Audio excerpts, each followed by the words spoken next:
This Christmas season, I encourage you to take Hillsdale College's free online course, Charles Dickens, A Christmas Carol. When you enter the world of Ebenezer Scrooge, you'll see old things anew and rediscover the joys we often overlook in daily life. So sign up for Hillsdale's free online course on A Christmas Carol by visiting levinforhillsdale.com. That's Levin for Hillsdale.com. And on behalf of my friends at Hillsdale College, in the words of Tiny Tim, a Merry Christmas to us all. God bless us, everyone.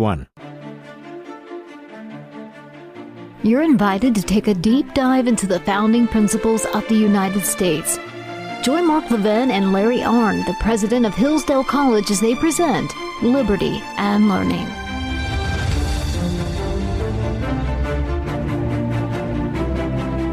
Hello, America. I'm Mark Levin, and we're here with our friend, Dr. Larry Arnn, the president of Hillsdale College. We have a joint partnership in trying to promote Americanism, Westwood One, and Hillsdale Podcast Network. It's fantastic. This is episode 4 already. They're going very, very quickly. And I want to thank all of you who are listening. Make sure you tell your friends and family and everybody else, because these are very, very informative. Not really because of me, but because of Dr. Arnn. And so we're going to address something today that only Dr. Arnn can make interesting. Seriously. Now, all this stuff is compelling and intriguing to me, every little piece of it. But the Northwest Ordinance, you know, it's amazing, Dr. Arnn. I bet you 98% of the people in the United States don't even know what that means. We got to teach them. We got to teach them, because it's not being taught in public school and most colleges and universities. So let's get started here from the very, very basics. Tell us what is the Northwest Ordinance and why is it important? Well, it's, I'll start with the important. It's already started, but next month there's going to be a major brawl about how big the government should be. And the incoming president has got some exciting plans to cut the bureaucracy. And the reason it's important to understand the Northwest Ordinance is that if you study politics, there are kinds of government, and you have to see that the kinds are different from each other. Constitution, in this case, is different from bureaucratic. And the Northwest Ordinance shows how constitutional rule works. It was written, the Northwest Ordinance, in 1787, in the year that the Constitution was written. It was written in the same city, in Philadelphia, under the Congress of the United States, under the Articles of Confederation. And what it does is it provides the way for our government to grow. And it's unique because when, governments grow, they grow through colonies and taking territory and ruling the people there in the place to which they grow. Well, ours didn't grow that way. Ours grew by marking out land. The Northwest Territory, Michigan, is in that territory. George Washington personally was one of the surveyors of America, of the Northwest Territory. And what they did was they provided a way for these places to be carved up as territories, measured out the land, and what's very important is the way they dispose of the land, which I'll mention in a minute. And then they could have a territorial government, and when they got to a certain population, they could petition the Congress and become a state and have all the same rights as the original states. So no colonies, expanding free government across the great continent that we inherited. You like James K. Polk, so you're going to say a word about him here. But right. They had the idea that we should occupy the continent with free people. And the partner to the Northwest, and the United States has, if you look at the United States Code, we have 4 organic laws, and they're the first things in it. And they are the Declaration of Independence, the Articles of Confederation, the Constitution of the United States, and the Northwest Ordinance. And it is the method by which America has grown. And so it's a beautiful law, and it provides the first and still the largest subsidy of education in the history of the country. In fact, it could never be a larger one. Because you have to think about land for a minute. What is our attitude about land? if land is, back then everybody was a farmer, and we still have to have land to live on and make at least part of our living on. And so their idea was you should take this vastness. At the time, by the way, of the Northwest Ordinance, nobody knew how big the continent was. George Washington named his army in the Revolution the Continental Army, but we could only guess what was out there. And so they take this first big tranche of land that the Union owns. It was actually given, it was ceded by the state of Virginia to the Common Union under the movement of Thomas Jefferson, who was, as we all know, a slaveholder.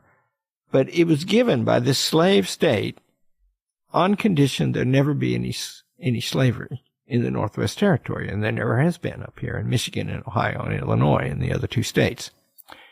And so, first of all, it's freedom-oriented. Second, the Land Ordinance of 1785, which was finalized with the Northwest Ordinance. Northwest Ordinance is 1787. The Land Ordinance says that the land will be sold into private hands. The federal government has control of this unknown vastness, and they're going to let people own it and farm it. And they used the money they got for it to pay the Revolutionary War debts. So it was seen as a public good that ordinary people should own land. Now, we might put up on our website, you and me, Mark, that there are maps easy to find on the internet, and it shows how much of the land in America is privately owned and how much is publicly owned. And come to find out, if you look east of the Mississippi, it's all privately owned. And if you look west of the Mississippi, it tends to be increasingly publicly owned. And that's a changed attitude about what's good for the common good. You got to have the government own everything now. And, we love to reserve more and more land for the government. I'm in favor of the national parks myself, and state parks and other beautiful land held in perpetuity for the common use and their beauty, their natural beauty. Having said that, though, we got to farm and we got to mine and we got to make a living, right? Got to have a place to build a factory to build stuff, or else we'll starve. And so the founders recognized that a property-owning democracy was vital. And that was set up in the Northwest Ordinance. And it's one of the most fundamental freedom documents in history. It reserves the public land for only one public purpose, and that is of the 36 sections in each township, one section was reserved as an endowment to the states to benefit education in that township. The 16th section in Hillsdale, Michigan, is about a mile from our campus. And if you go look at the deed history of it, you will see that it was given by the federal government, first Virginia, then the federal government, given to the state of Michigan on provision that the state of Michigan, according to its lights, however it thought best, should support education in our township. So, in the Northwest Ordinance, Article 3 says, the reason for that, it says, religion, morality, and knowledge being necessary to good government and the happiness of mankind, schools and the means of education shall ever be encouraged. And that's the first, and for 125 or so years, the only federal regulation on education that existed, and it operated entirely through the states. So you see, a constitutional order is implied by that, a way of living for a people. In the European countries at this time, you can look at the land laws to see how despotic they are. And in Russia, the Tsar owned all the land. And anybody, a nobleman who had land, held it at the pleasure of the Tsar. In England, more liberal, you could own land, but if you were to try to change its use or build something on it or tear something down, you had to appeal to the crown, and the burden of proof was on you. And going along with this Northwest Ordinance, right after the Declaration of Independence, we began to change the laws in America so that you can do what you want to with your land unless somebody can prove it harms the public or a neighbor. So the burden of proof is not on you anymore. And see that. So in other words, Elon Musk and Vivek Ramaswamy, great men these days, they think they can cut $2 trillion out of the federal government. And it's going to be on everybody's mind. How do we run things if there's not a bureaucracy in charge of everything? And the answer is that's the way. People need to own land and make a living and be responsible for themselves and not hurt their neighbors and contribute. And the right way to regulate is to set up institutions so that people work and take care of themselves. And so that's why I love that act and think it's one of our organic laws, and people ought to know about it. When we come back, I want to highlight a couple aspects of what you've said about this act as well. I mean, when you really think about it, Dr. Arnn, the issue of slavery, how it was addressed, the fact that the original states were going to allow in new states under certain circumstances, but they'd have equal status. I mean, there were things that were done that are almost unimaginable in any other society or any other country in terms of trying to create this civil society and broaden it throughout this continent. So we'll revisit this. I'm with Dr. Larry Arnn, the president of Hillsdale College. I'm Mark Levin of Westwood One. This is episode 4 of Liberty and Learning, our joint network, Westwood One and Hillsdale College, to get Americanism out into every corner of this country. If you want to learn more about Hillsdale, go to hillsdale.edu, hillsdale.edu. We'll be right back.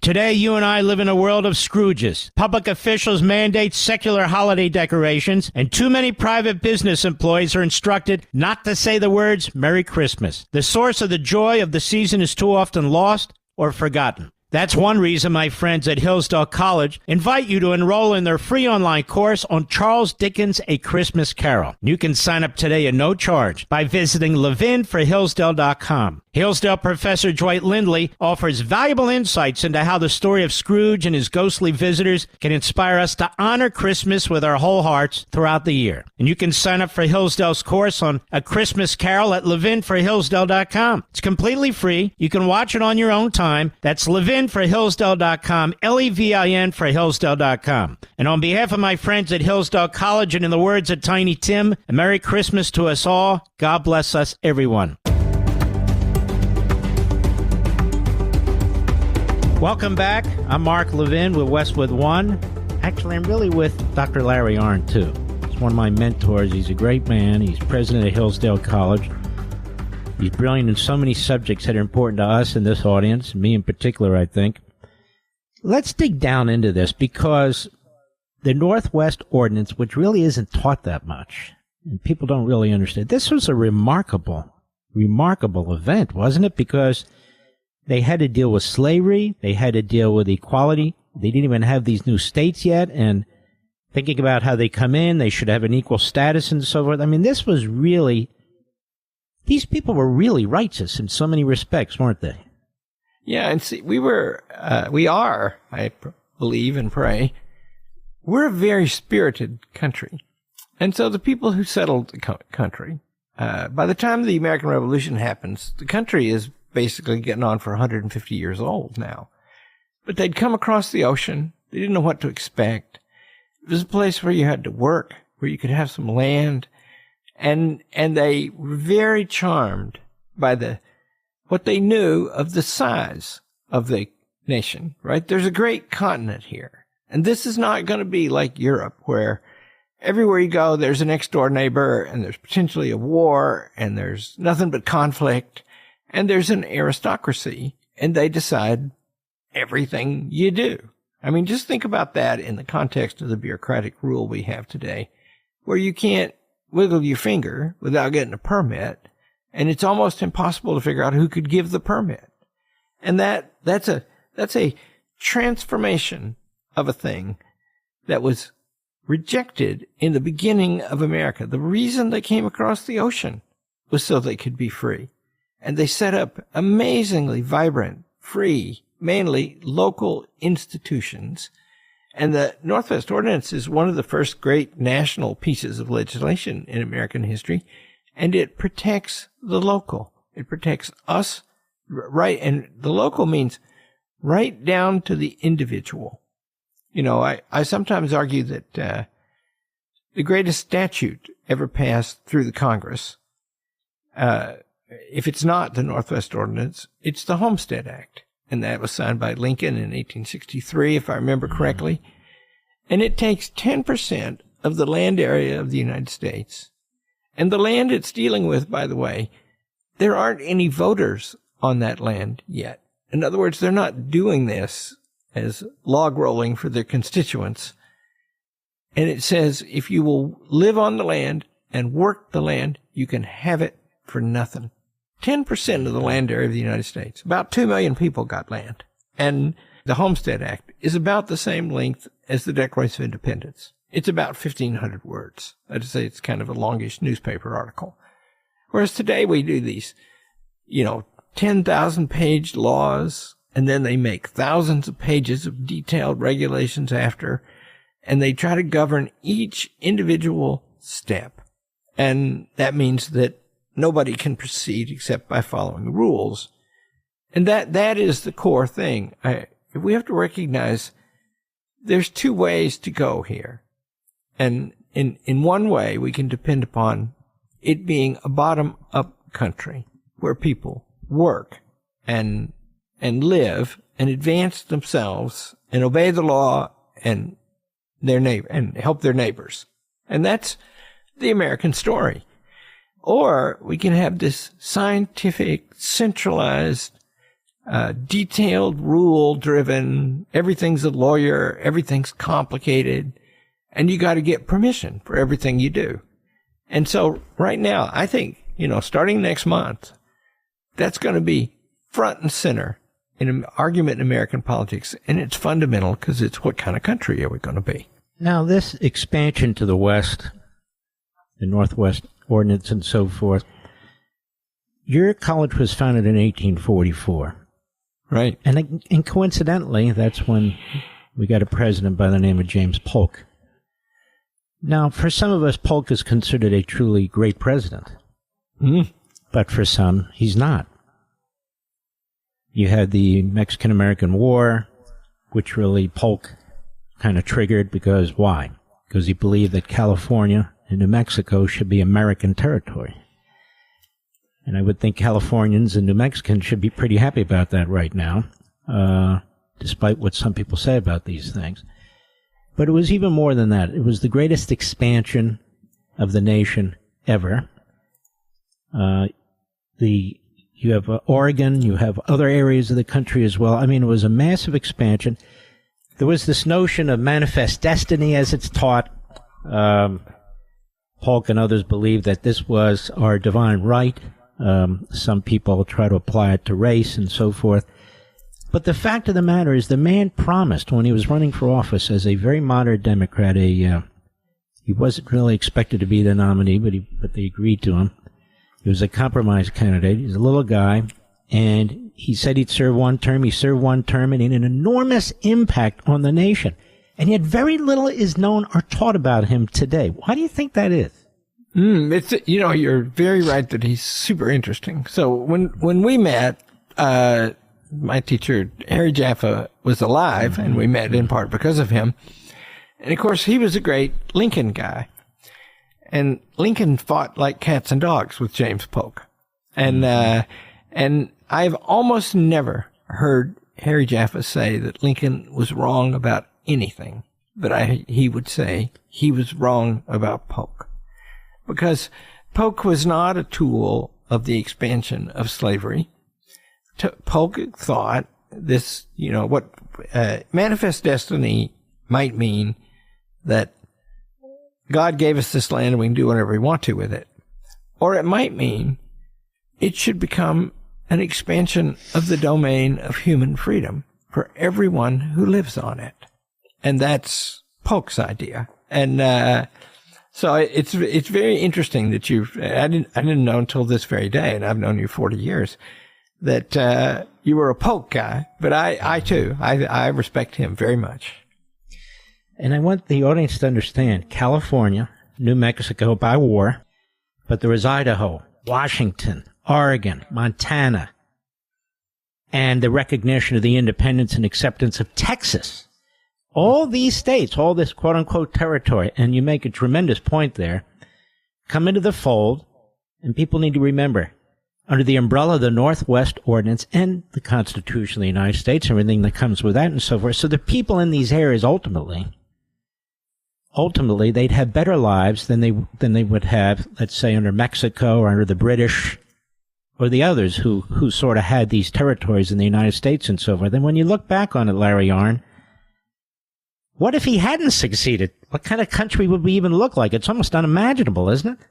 Yeah, we could reproduce Europe here in North America. That is to say, we'd have, if the secession had succeeded in the Civil War, then what you'd have is armed camps growing ever further apart, ready to make war on each other all the time. Whereas if the Constitution is not, it's a beautiful document, but it's not that complicated.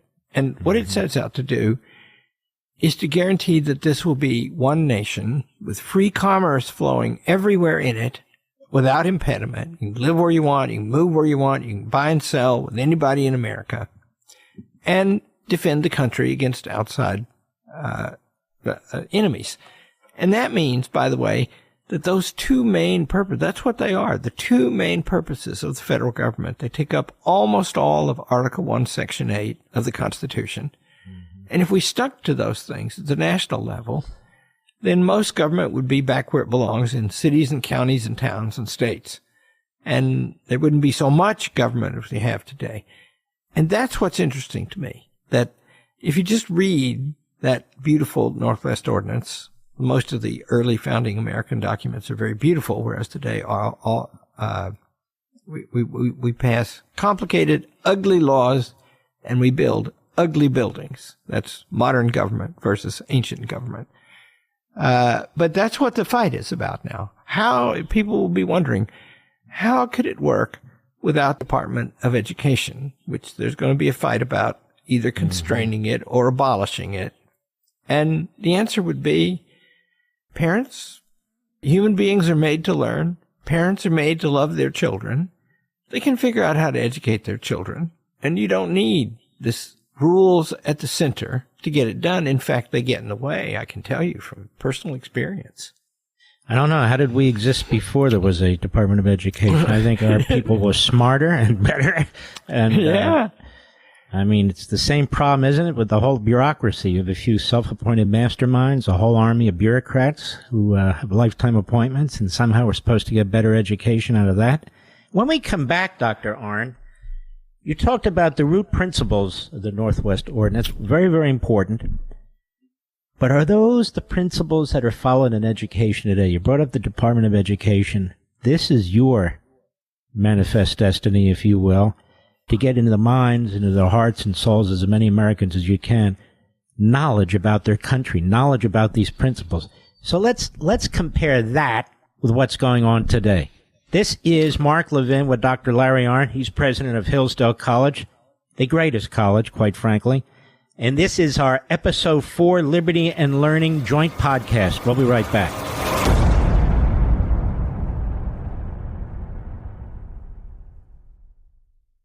Today, you and I live in a world of Scrooges. Public officials mandate secular holiday decorations, and too many private business employees are instructed not to say the words Merry Christmas. The source of the joy of the season is too often lost or forgotten. That's one reason my friends at Hillsdale College invite you to enroll in their free online course on Charles Dickens' A Christmas Carol. You can sign up today at no charge by visiting levinforhillsdale.com. Hillsdale professor Dwight Lindley offers valuable insights into how the story of Scrooge and his ghostly visitors can inspire us to honor Christmas with our whole hearts throughout the year. And you can sign up for Hillsdale's course on A Christmas Carol at levinforhillsdale.com. It's completely free. You can watch it on your own time. That's levinforhillsdale.com, Levin for Hillsdale.com. And on behalf of my friends at Hillsdale College, and in the words of Tiny Tim, a Merry Christmas to us all. God bless us, everyone.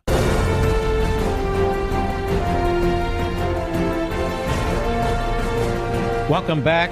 This is Liberty and Learning, Episode 4, our joint podcast with Westwood One, me, and Dr. Larry Arnn, Hillsdale College, who will be on in a minute.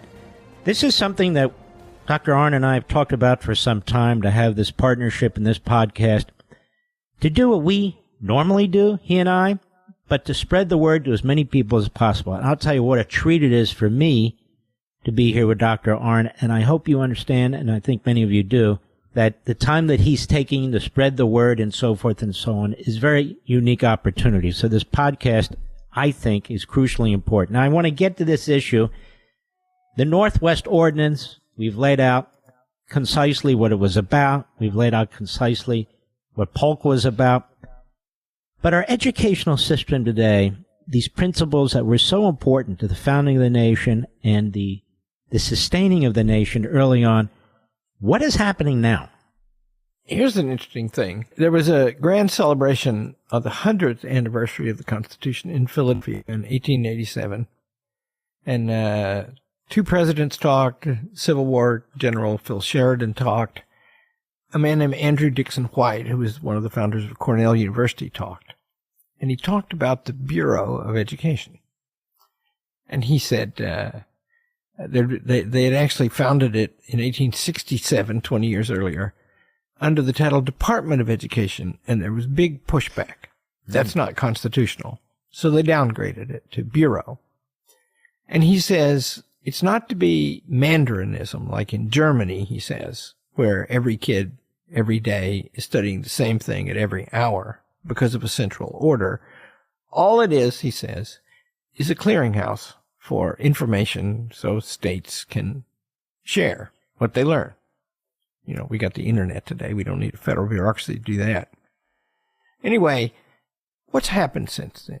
Right now, the rule is that if a school wants to receive benefits from the federal government, it has to offer gender-affirming care. It has to use pronouns. It has to, the designated. So the male and female thing is no longer natural. It's a matter of the will. That's a rule, and that's a central rule. And it's enforced through the Civil Rights Division of the Department of Education. Betsy DeVos relaxed that. The Biden administration has been making it tougher again. Well, that's the details inside a family about how a kid grows up. And that means that's what it is, right? And it's, we are sponsors of many charter schools. And what we help them with is, it's more than 100 now. Curriculum. We spent 15 years building a curriculum. The curriculum focuses on the truth, in the past, what happened, what really happened, all of it, warts and all. In the sciences, what do we know about the workings of nature? Every kid's got to get really good at reading, writing, and arithmetic, because those are the human skills, right? None of that is even controversial. And we're one college working with a lot of different institutions now, and we've been studying this thing for 400 years. We are fully competent to devise such a thing. And that means you don't need a bureaucracy to decide how to go about that. And of course, when you have this bureaucratic system where things are top down, right now it's a national goal by the Department of Education that every child should learn to read by the end of the third grade. Third grade, right? We basically never graduate a kindergartner who can't read. because they're made to read. They've already taught themselves to talk. And just the other day, there's, the new numbers come out. It's pretty easy it's relatively easy to compare math competence across countries. And the United States, our kindergartners are about as good at math as anybody anywhere. Every year, we fall in the rankings until by the time students in America are seniors, they're at high third world levels. Jeez. See, it doesn't work, right? And this whole thing is all got to be the same. It's all got to be a great national thing. Oh, the public schools in America employ more people who are not teachers than the teachers. In a charter school, it's 1 to 6 or 1 to 8 in favor of the teachers. And, you got to have somebody, answer the phone. You got to have somebody tidy up. And you got to have somebody in charge. In our charter schools, that person also generally is also a teacher. And you don't need all that overhead. And just think if it's more than half, we spend a very large amount of money on education in America. We got to be wasting 30 or 40% of it. And, Mr. Musk and Mr. Ramaswamy are going to, diminish the number of federal employees, I hope and pray. They certainly intend to do that, and they have an innovative plan to go about it. We talked about that. But that's another thing, right? Shouldn't we get rid of that 50% haircut that's coming out of education before it ever gets anywhere near a classroom, and figure out that teachers and parents and students should be in charge of the system, and they can be. And that is the spirit of the Northwest Ordinance. Those people, Mr. Polk, and later a follower of the founders themselves on this subject, when they got together and figured out how to govern the place, they started with the belief that people largely must govern themselves. And that's what we have to get back to. And that's a cosmic struggle. Folks, you ought to read it yourself. It's not long. As Dr. Arnn said, the Northwest Ordinance. See what the founders of this nation were all about. It's just such a remarkable nation with such remarkable history. You don't hear it on TV, that's for sure.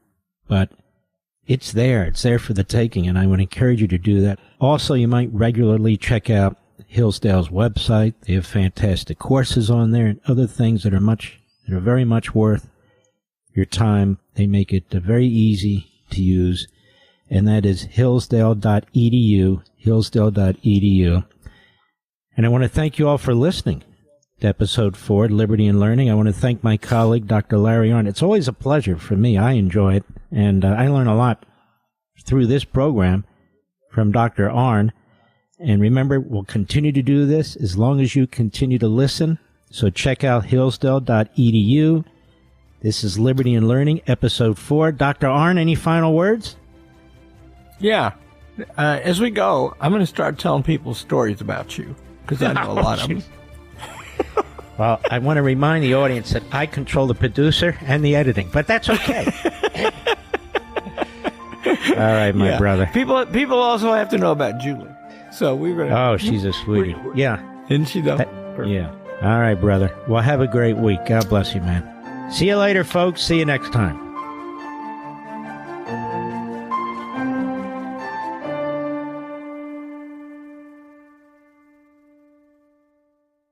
Today, you and I live in a world of Scrooges. Public officials mandate secular holiday decorations, and too many private business employees are instructed not to say the words Merry Christmas. The source of the joy of the season is too often lost or forgotten. That's one reason my friends at Hillsdale College invite you to enroll in their free online course on Charles Dickens' A Christmas Carol. You can sign up today at no charge by visiting levinforhillsdale.com. Hillsdale professor Dwight Lindley offers valuable insights into how the story of Scrooge and his ghostly visitors can inspire us to honor Christmas with our whole hearts throughout the year. And you can sign up for Hillsdale's course on A Christmas Carol at levinforhillsdale.com. It's completely free. You can watch it on your own time. That's Levin Levin for Hillsdale.com, Levin for Hillsdale.com. And on behalf of my friends at Hillsdale College, and in the words of Tiny Tim, a Merry Christmas to us all. God bless us, everyone.